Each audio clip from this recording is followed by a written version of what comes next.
Every woman's fear becomes all too real for one Southern California woman when an office party takes a violent turn. Investigators must sort out conflicting accounts, unlocking the one clue that turns out to be the key to the truth. In a Portland, Oregon suburb, a 2-year-old toddler is found dead in his bed. His death is ruled accidental, but one investigator remains unconvinced. Using forensic experiments, she is able to reveal the answer that otherwise would be hidden. Solving crimes may begin with intuition, but applied science provides investigators with irrefutable proof. When criminals go to great lengths to mask their crimes, investigators must step up to the challenge and remain undaunted.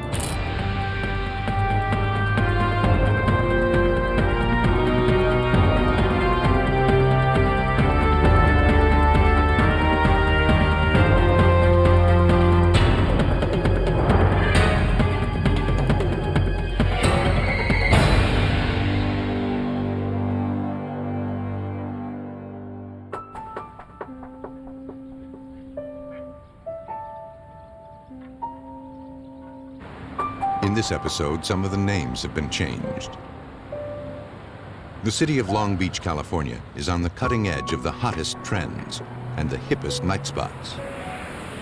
But sometimes the lure of the glittering lights and living life on the fast track leads to danger. 4 a.m. on a warm July night in 1999, Patricia White staggered from an apartment. Patricia. She was both disheveled and disoriented. Just come back in, okay? She was wearing her business suit and a t-shirt that wasn't hers. A man named Lorenzo Fial frantically tried to get her to come back into his apartment. But she wasn't coming back. She was desperately trying to call 911. Long Beach Police. Hello? Hello? Hello, ma'am? I need help. I don't know where I am. Hello? When she finally got through to the Long Beach Police Dispatch, she was confused and dazed and unable to tell police where she was or how she got there. Okay, what happened to you, I ma'am? don't know. 24, clerical. 10-4 en route. The dispatcher sent a team of officers to the scene. And right now. The dispatcher kept her on the phone, hoping she'd recognize landmarks that might be a clue to her whereabouts. Okay, can you see him? Yeah, they're getting out. They're Okay, gonna go get ahead and out talk to tomorrow. him. Hold on. When the officers approached, they immediately sensed that Patricia was not acting right. Can I talk to you for a minute? She was frightened and completely disoriented. You okay? Patricia told him that she woke up in a strange apartment and wasn't wearing any clothes. She remembered leaving a restaurant the night before, but then she blacked out and didn't know how she got to this location. I thought it was water and it was really salty and The officers suspected she was under the influence of either alcohol or Do drugs. you live here? no. Okay. Have you been drinking anything? Patricia said she had had 2 drinks nearly 6 hours earlier. Just a couple of small drinks. Yeah. Lorenzo Fial came down to talk to the officers. I don't know. Do you know him? As a precaution, they checked him for weapons. He was not armed. He told them that Patricia was his girlfriend, and they had been out the night before. Are you guys out drinking tonight, having a good time? Yeah, we... He said she was very drunk, so he brought her back to his apartment, where she passed out in his bed. He told them that they had not had sex that night. Who's he? Patricia told police that she and Fial worked together, and that in fact he was her boss. Did you guys have sex or did he She was still too confused to provide any further details. The officers, concerned about her state of mind and her lack of memory, decided to take her downtown to test her for alcohol. Hey, how long you lived here? Almost 4 years. Because of the conflicting stories and the fact that Patricia said she didn't remember anything and woke up naked in a strange bed, police asked Fial to accompany them to the police station to make a statement and provide blood samples. He cooperated fully. After taking a breathalyzer test at the police station, Patricia was taken to the hospital. Her blood alcohol level was a .01, 8 times below the legal limit. While Patricia had no memory of a sexual encounter, under the circumstances, police were suspicious. She was sent to the sexual assault examination room for further testing. Patricia didn't really tell me too much.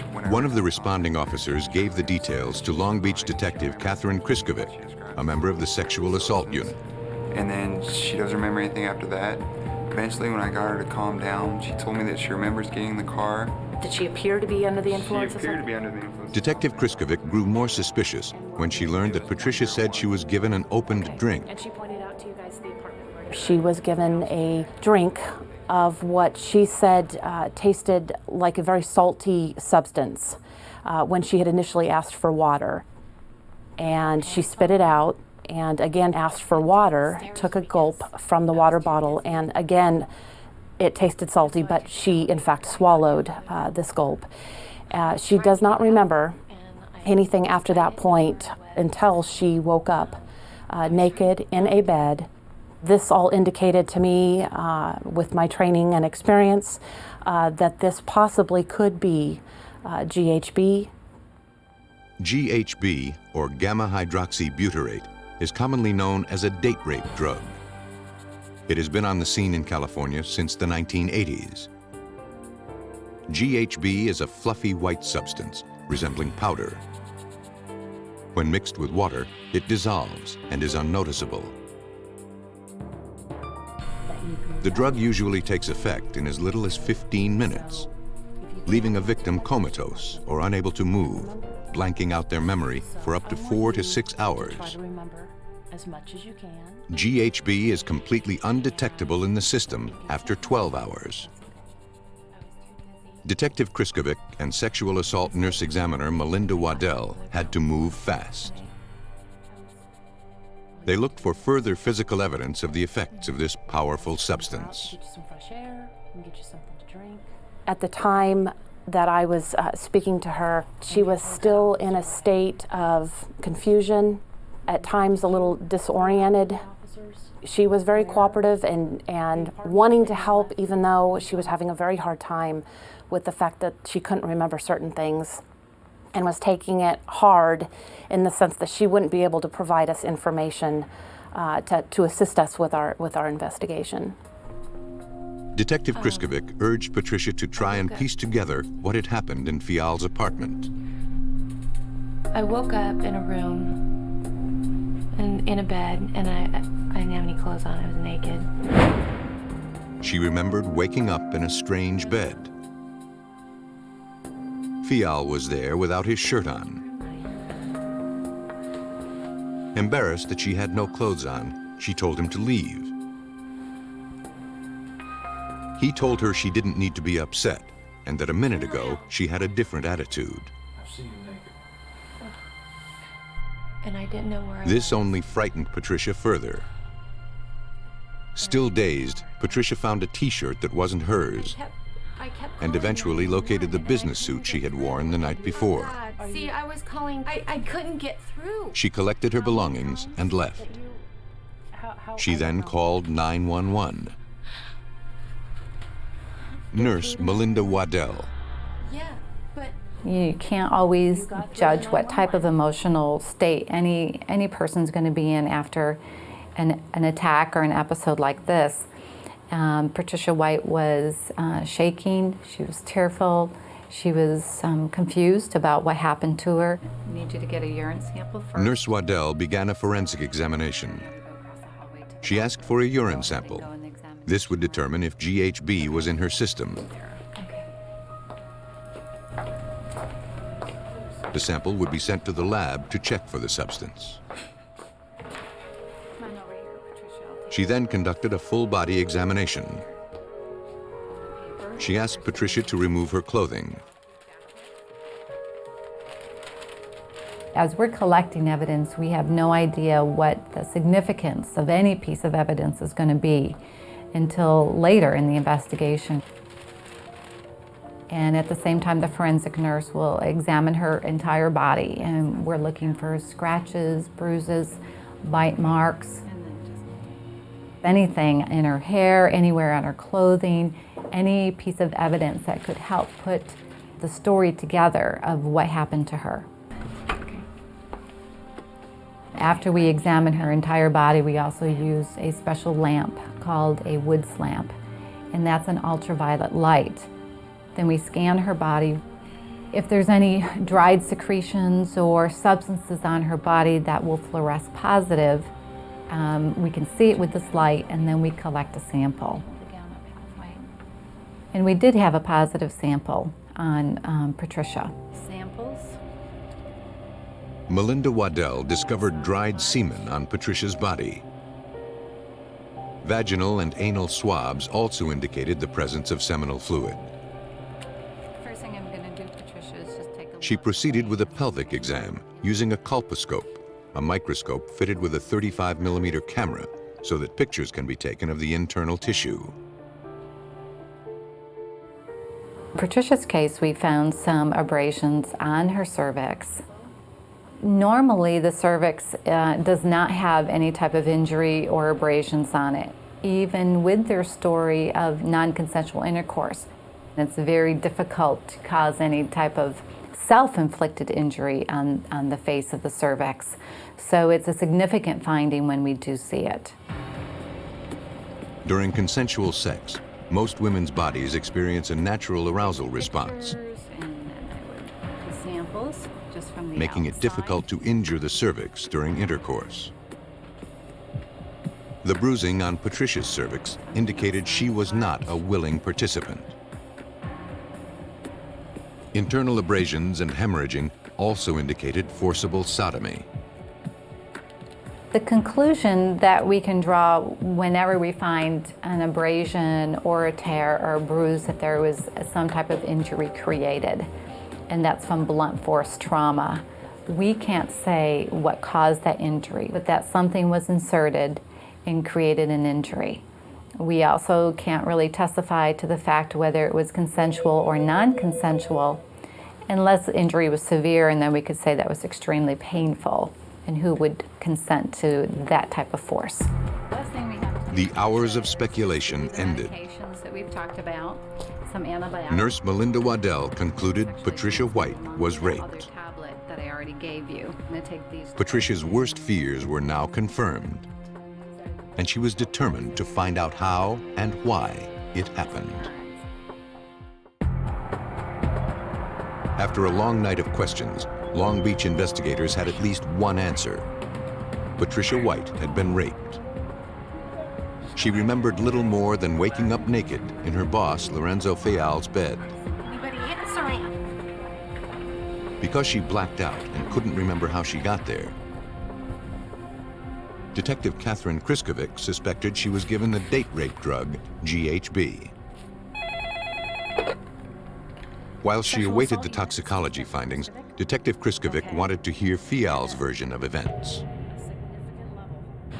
Really like it. This is one of Chevy's newer blonde. An officer went to the car dealership where he worked as the sales manager. Come have a seat if you like. Can you tell me what happened yesterday with Miss White? Oh. The officer asked Fial about the events of the evening. After we got off work. Right. We're just gonna celebrate. We had a lot of food. We had about 15. He said that it was his birthday, and they had gone out to celebrate at a restaurant. Patricia had parked her car at a friend's house and rode to the restaurant with some other co-workers. Fial said that it was quite a party, with lots of food and liquor. He said that Patricia drank too much and was acting a little crazy. She was definitely coming on to Fial. All right. Oh, I need two. Pour you a drink. She had way more to drink than she normally does. So Fial claimed she was so drunk he offered to drive. instead of have her drive, I thought we. This information matched his earlier statement. But then his story changed. That was one of the weird things about her. He admitted that he actually did sleep with Patricia, but said that it was consensual. Just kind of woke up. Worried about losing his job and trying to keep their relationship a secret was the reason he lied to police. Caused her to dial 911 or call the police? He claimed they had been seeing each other for a couple of months I have no idea. and had had sex on more than one occasion. And just started yelling. Detective Kriskovic contacted several of the people who attended the party that night.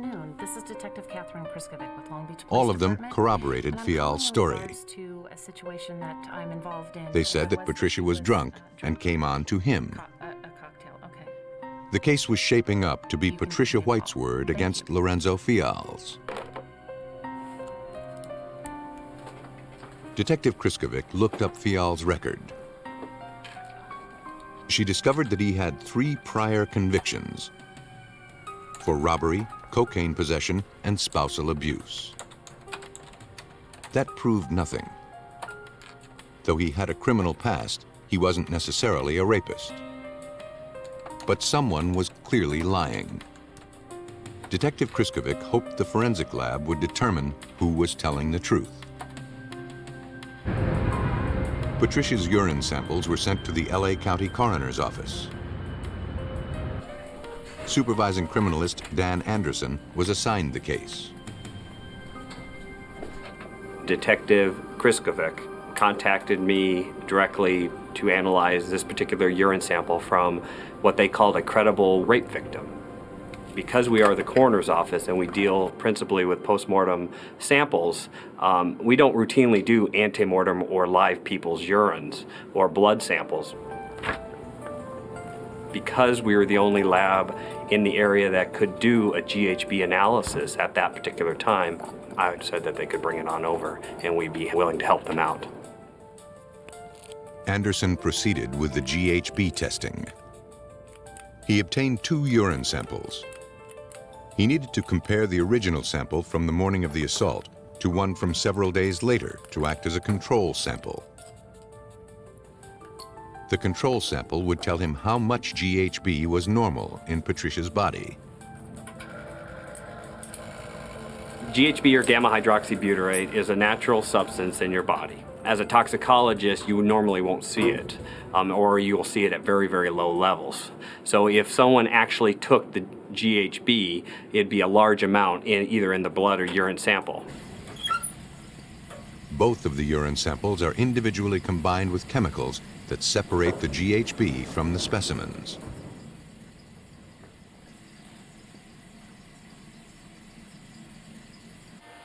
The isolated GHB samples are then placed in a gas chromatograph mass spectrometer, or GCMS. There, it converts them into a gas and measures the levels of GHB in each specimen. Patricia's normal GHB level was 1 microgram per milliliter. Yet the sample taken the morning of the alleged assault showed 424 micrograms per milliliter. Patricia White had a large amount of GHB in her system.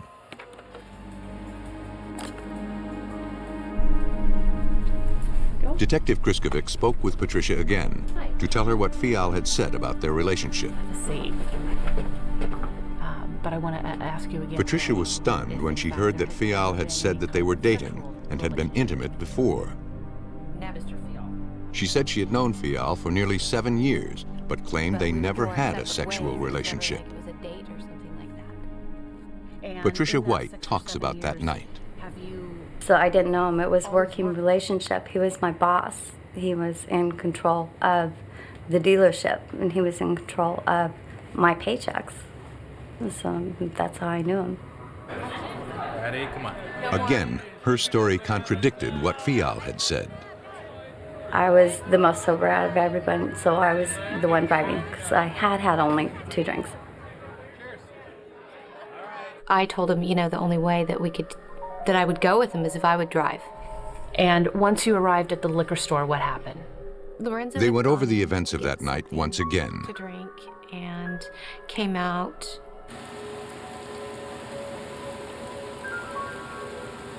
She said Fial had stopped to get some vodka. Patricia asked if he'd get her a bottle of water. He gave me the water, and it was horrible tasting. And then within like 5 minutes of that, very short distance, that I don't have any memory at all. Patricia White's memory was hazy. She was still confused about exactly what happened that night. But what she did know was she had been raped, and large amounts of GHB were found in her system. Even that's fuzzy. I don't remember. How it got there was a mystery. And the one person who might provide answers was the last person to see her before she passed out. And that was Lorenzo Fial.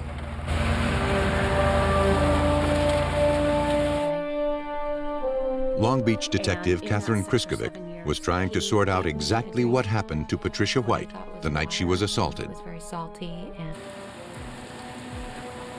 Patricia had been raped, and large amounts of an illegal substance, GHB, a date rape drug, was found in her system. Her last memory was of her boss, Lorenzo Fial, offering her a drink of water that tasted oddly salty. Don't pour it out, just drink it. She then woke up several hours later, naked in his bed. What happened yesterday? Lorenzo Fial says the two were involved in a consensual sexual relationship.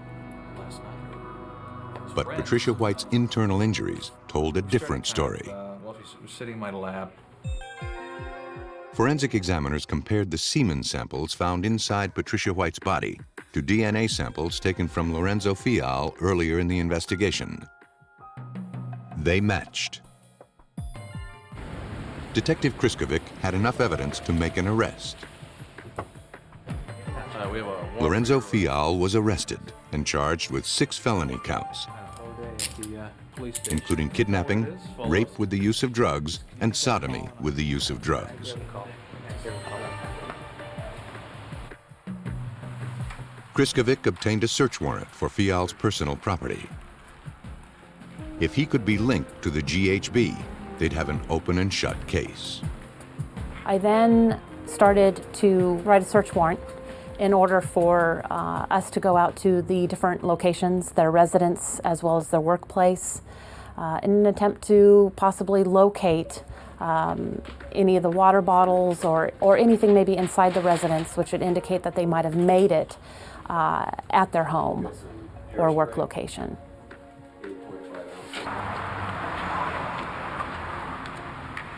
During a search of his car, they recovered some water bottles and sent them to the lab for further analysis. The lab conducted tests to determine if the water was tainted with GHB. The results were inconclusive.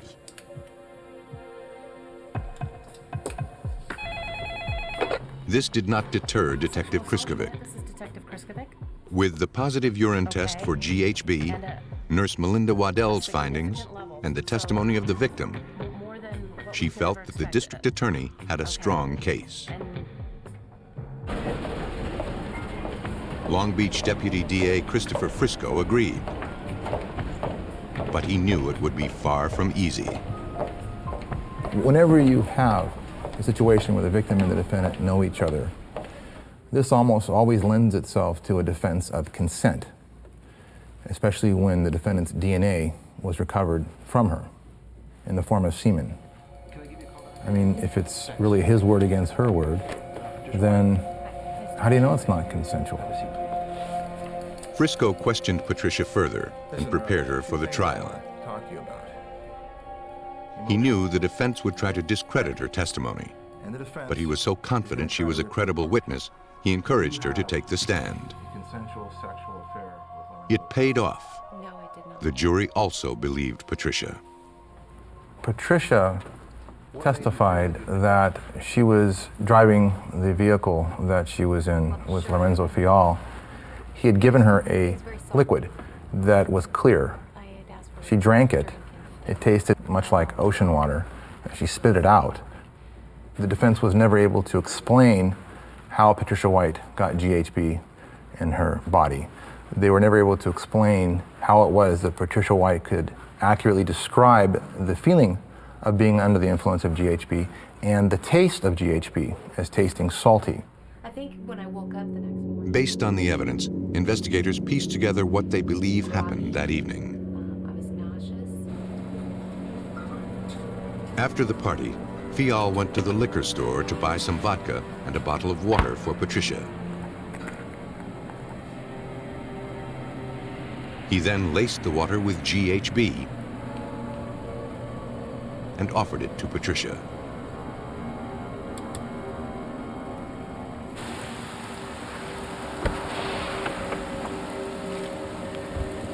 I asked for my water, and I took a big drink of it because I was really thirsty.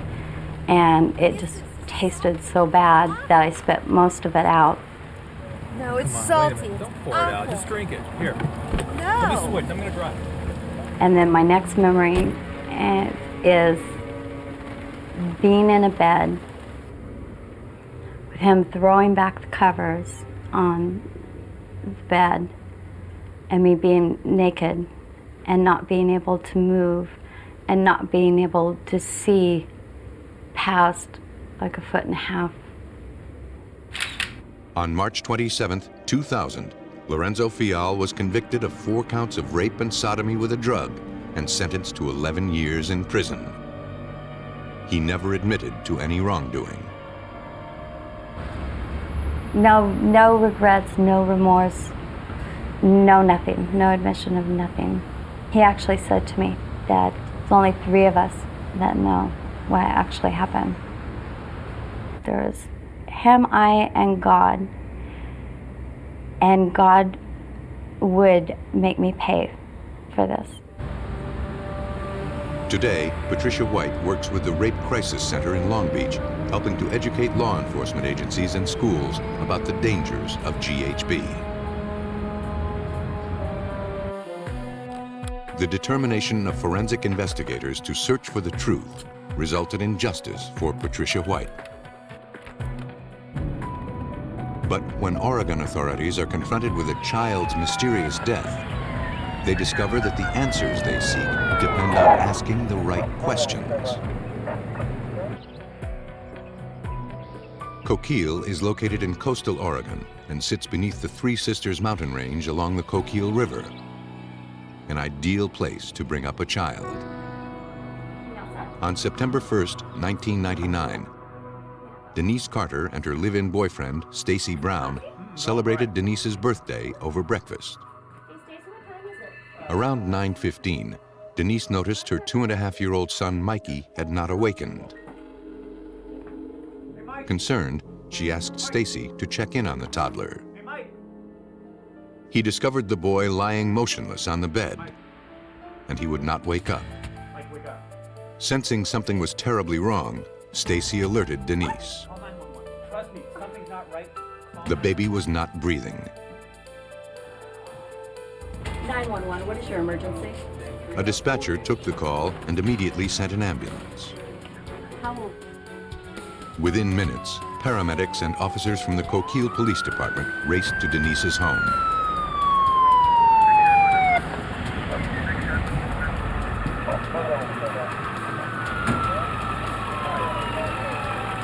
Denise rushed them into the child's room.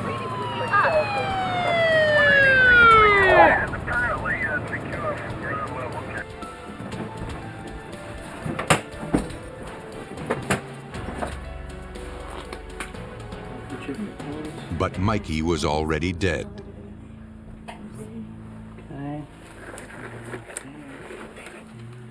Denise and Stacy were devastated. For just a minute, please. Yeah. The circumstances surrounding Mikey's death raised suspicions. Assistant Deputy Medical Examiner Chris Karsher was called to the scene to investigate. I'm so sorry. What's going on? Denise and Stacy said Mikey was fine the night before, and neither of them noticed anything unusual. Denise had turned in early. Stacy had stayed up with Mikey. He said that when he put the child to bed, he was fine. Karcher decided to look through the house in search of an explanation as to why Mikey had died. The forensic team was already gathering evidence at the location. As Karcher entered Mikey's room, she began to notice something unusual. The child's bed was relatively undisturbed. The one thing that you did notice was the way he was laying, and several of the detectives, as the morning progressed, would look at him and say he looks staged. It looks like, you know, somebody's laid him there and positioned him, and it looked staged. Another detective on scene thought that the diaper just wasn't right. It wasn't wrinkled enough, or I can remember thinking that at the time. That's not the way my 2.5-year-old slept when he was 2.5. You know, he would have been all over the bed. Karcher also noticed that the bathtub had a small amount of water in it. Wet towels lay on the floor.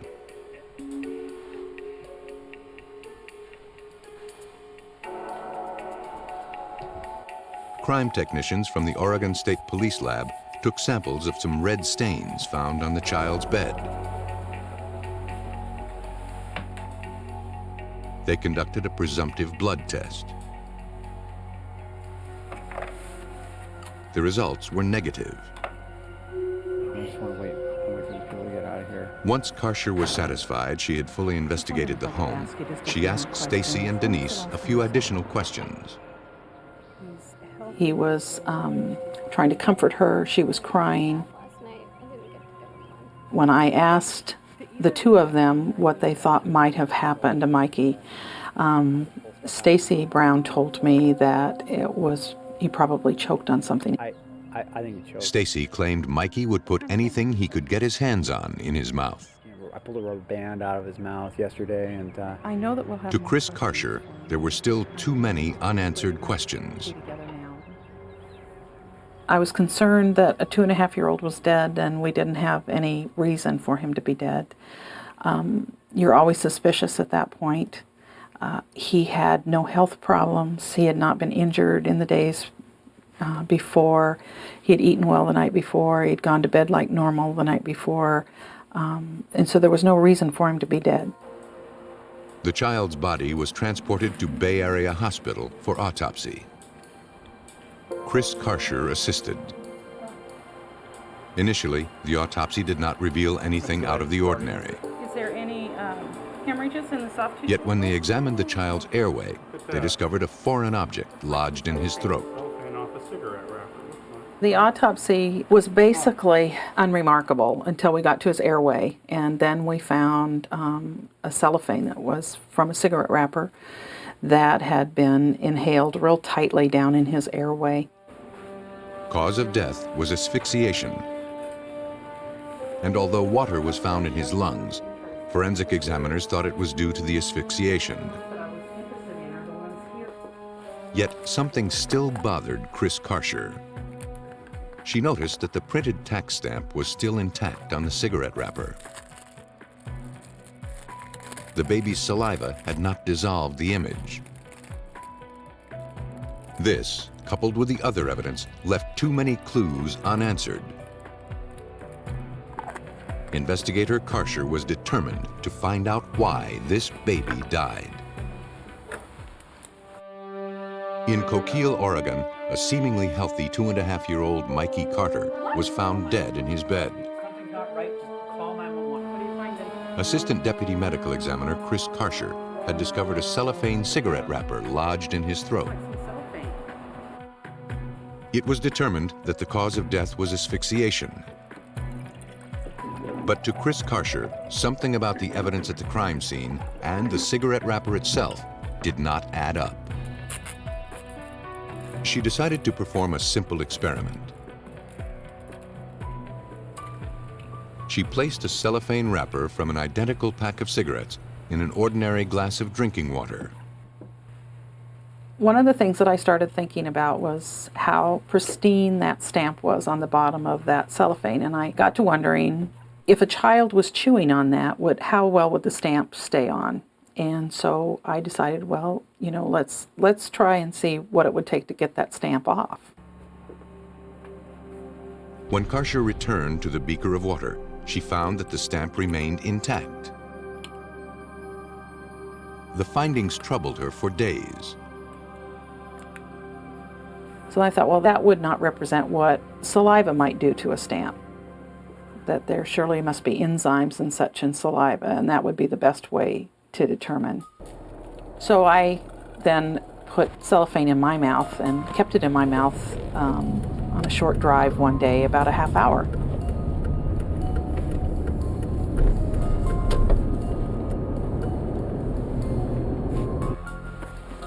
When she got back to her office, she examined the wrapper. And when I took it out of my mouth, the stamp was almost gone. All that told me at the time was that it wasn't in his mouth very long.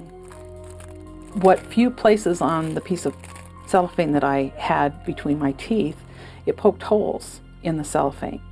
And what had come from Mikey's throat had no holes in it. The cellophane was all intact, as well as the stamp. Karcher recalled that Stacy Brown had said the little boy was curious and was always stuffing things in his mouth and chewing on them. Yet there were no bite marks on the cellophane. At the Children's Advocacy Center, Chris Karcher reviewed the case with the Coos County Child Fatality Review Team. Over the next several days, a team of investigators continued to pore over the facts. Detectives Vaughn Edsel of the North Bend Police Department and Pete Lichty of the Coos County Sheriff's Office joined the investigation. Unanswered questions that we need to look into. The first step was to obviously go over the existing material with a fine-tooth comb, try to identify any inconsistencies or any other questions that remained unanswered. At the same time we were doing that, a profile was being put together on Mr. Brown and Mrs. Carter and the immediate family, so we could have a roadmap on how to proceed with the investigation. Detective Edsel asked Stacy and Denise to come down to the station to write out what they remembered about the night Mikey died. When Stacy finished his statement, he was eager to leave and wanted to know why Denise was taking so long. When I first met Stacy Brown, my initial observations of him were that he was very guarded and very cautious. The more time I spent with Mr. Brown, the more he became agitated and the more he became defensive and very guarded. Denise appeared more cooperative, and her statement was a detailed 11 pages. After finishing their statements, Stacy became angry with Denise. He was nervous, almost paranoid about what she had written in her statement. Detective Lichty remembered Stacy's volatile behavior. Mr. Brown finished relatively quickly in comparison to Mrs. Carter. It took him quite a bit of time to produce those 2 1/4 pages because he was giving it quite a bit of thought. I noticed that he was thinking quite a bit about what he was writing, whereas Mrs. Carter was just writing pretty much free thought, which was encouraging for us because we thought it would reveal some details. Detectives Lichty and Edsel reviewed the written statements and found inconsistencies. They then ran background checks on both. Stacy Brown's report indicated a long history of violence. Detective Edsel, take a look at this. Brown also had a record of alcohol and drug-related offenses. Menacing here. What do you think? I think we should contact his probation officer. Okay. Let's go. They dug deeper into his criminal past. I learned that he was currently on probation and actually for menacing a former girlfriend of his, where the encounter had evolved into a pretty violent ending where Mr. Brown refused to leave the relationship. How long ago was that? The probation officer also confirmed that Stacy had a drug problem, specifically with methamphetamine and marijuana. Appears to have a short fuse. Investigators would not let up and met often to go over the case. They went over everything, looking for anything they might have missed. Well, there is one thing that I'm not sure how important it is, but there was standing water that I noticed in the bathtub. One crime scene photo particularly disturbed Chris Karcher. It was of the bathtub and a small amount of water. Karcher wasn't sure what it meant, but the evidence did not square with Denise and Stacy's testimony. Denise had said that no one had taken a bath or shower the evening before. Investigators now knew they weren't getting the whole story. Detectives Lichty and Edsel decided to ask Stacy and Denise to take lie detector tests. They agreed. But on the day the test was to be administered, Denise showed up and told them Stacy had changed his mind. I don't know. Then last night he started screaming at me about coming in today. He didn't want me to come in. Yet shortly thereafter, Stacy showed up at the front desk. I need to talk to my wife. He had changed his mind again and now agreed to do the polygraph after all.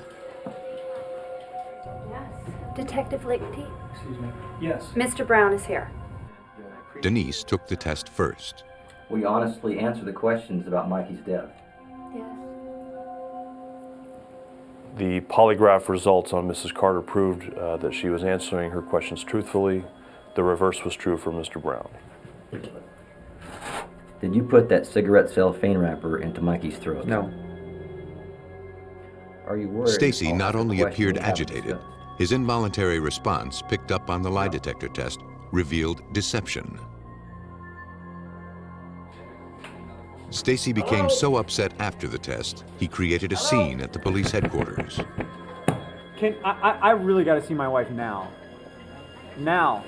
During this time, Mr. Brown was outside in the lobby waiting for Mrs. Carter and started to create a scene. He started becoming agitated. He started to become angry. And he was actually escorted by uniformed officers outside the building because of his aggressive behavior. Detective Lichty told Denise privately that Stacy had not done well on the polygraph test. That has occurred. Denise was stunned and angry. And we have some concerns about your safety as far as you going home with them this evening. Because of Stacy's erratic behavior, he suggested she go to the Women's Crisis Center. We were concerned that something would happen that evening.